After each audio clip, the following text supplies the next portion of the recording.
الحمدللہ رب العالمین والصلاة والسلام علی سید الانبیاء والمرسلین اما بعد فاعوذ باللہ من الشیطان الرجیم بسم اللہ الرحمن الرحیم وننزل من القرآن ما هو شفاء ورحمۃ للمؤمنین۔ قرآن کریم سراپا شفا ہے۔ روحانی اور قلبی بیماریوں کے لیے بھی قرآن کریم شفا ہے۔ اسپریچول ڈیزیزز کے لیے قرآن کریم مکمل ٹریٹمنٹ اور علاج ہے۔ اسی طرح جسمانی بیماریوں کے لیے بھی قرآن کریم ایک شفا ہے۔ اللہ تعالیٰ سورہ یونس کی آیت نمبر 57 میں فرماتے ہیں یا ایھا الناس قد جاءتکم موعظۃ من ربکم وشفاء لما فی الصدور، اے لوگو تمہارے پاس تمہارے رب کی طرف سے ایک نصیحت آ چکی ہے اور یہ ان بیماریوں کے لیے شفا ہے جو سینوں میں پائی جاتی ہیں۔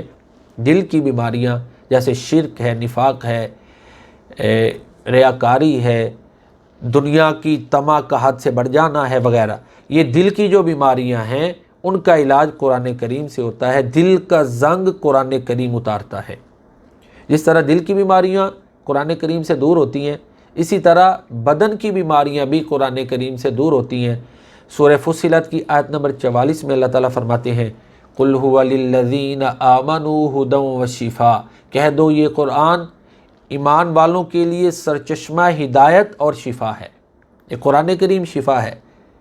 سورہ الاسراء کی آیت نمبر 82 میں اللہ تعالیٰ فرماتے ہیں وَنُنَزِّلُ مِنَ الْقُرْآنِ مَا هُوَ شِفَاءٌ وَرَحْمَةٌ لِّلْمُؤْمِنِينَ، ہم قرآن کریم کو اتارتے ہیں جو کہ شفا ہے اور ایمانداروں کے لیے رحمت ہے۔ سارا قرآن شفا ہے، لیکن سورۃ الفاتحہ خاص طور پر شفا ہے، اور اس کے صفاتی ناموں میں سے ایک نام سورۃ الشفا بھی ہے۔ سورۃ الفاتحہ کے صفاتی ناموں میں سے ایک نام سورۃ الشفا ہے۔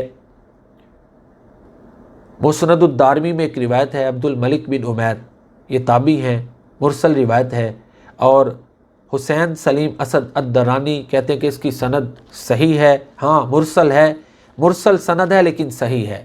وہ کہتے ہیں کہ اللہ کے نبی صلی اللہ علیہ وآلہ وسلم نے فرمایا فی فاتحۃ الکتاب شفاء من کل داء، فاتحۃ الکتاب میں، سورۃ الفاتحہ میں ہر بیماری کے لیے شفا ہے۔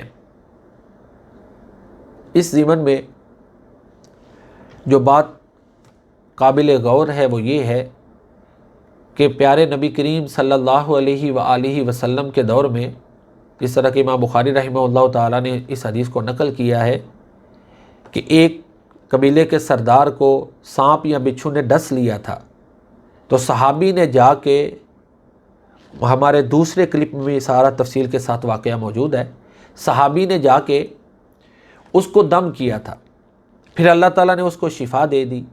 تو سورہ فاتحہ کے ساتھ شفا حاصل کرنے کا سب سے بہترین طریقہ وہ ہے جس کے اوپر پیارے نبی کریم صلی اللہ علیہ وآلہ وسلم نے مہر تصدیق لگا دی ہے کہ دم کر کے پھونک ماری جائے۔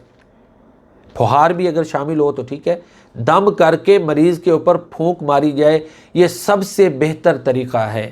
دیکھیں پیارے نبی کریم صلی اللہ علیہ وآلہ وسلم کی ذات اللہ تعالیٰ کے بعد سب سے بڑی ذات ہے، ہر ابتدا سے پہلے، ہر انتہا کے بعد۔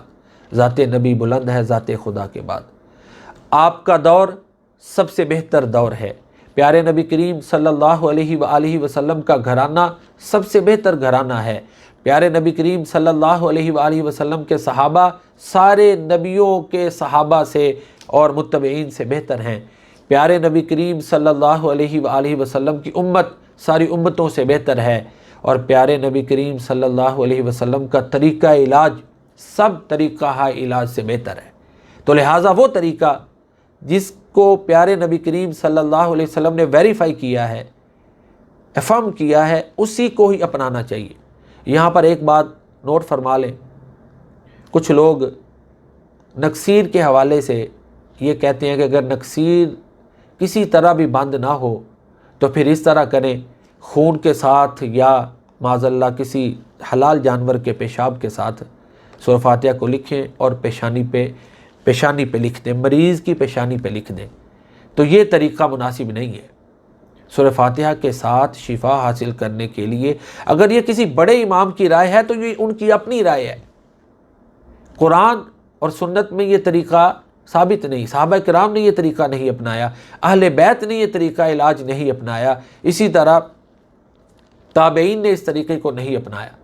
تو وہ طریقہ جس کے ساتھ پیارے نبی کریم صلی اللہ علیہ وسلم کے صحابی نے علاج کیا، سورہ فاتحہ کو پڑھ کے دم کیا، اللہ نے شفا دے دی، یہ طریقہ بہتر ہے اور قرآن کریم کے احترام کے لائق بھی نہیں ہے، قرآن کریم کے شایان شان نہیں ہے کہ اس کو خون کے ساتھ اس طرح لکھا جائے، یا پھر معاذ اللہ کسی خواہ حلال جانور کا ہی پیشاب ہو اس کے ساتھ لکھ کے جو ہے وہ پیشانی پہ لکھ دیا جائے، یہ طریقہ مناسب نہیں۔ اگر کسی امام نے یہ رائے دی ہے تو اس کو چھوڑا جا سکتا ہے۔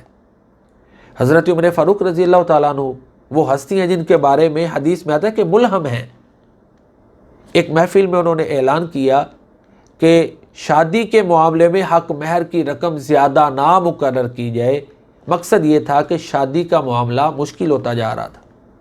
اسی محفل میں ایک عورت کھڑی ہوگی، اس نے عرض کی کہ امیر المؤمنین، قرآن کریم میں تو اللہ تعالیٰ فرماتے ہیں وَإِنْ آتَيْتُمْ إِحْدَاهُنَّ قِنْطَارًا فَلَا تَأْخُذُوا مِنْهُ شَيْئًا، کہ اگر تم اپنی بیوی کو خزانہ بھی مہر میں دے دو تو کوئی مذائقہ نہیں، تو آپ کیوں اس سے منع کرتے ہیں؟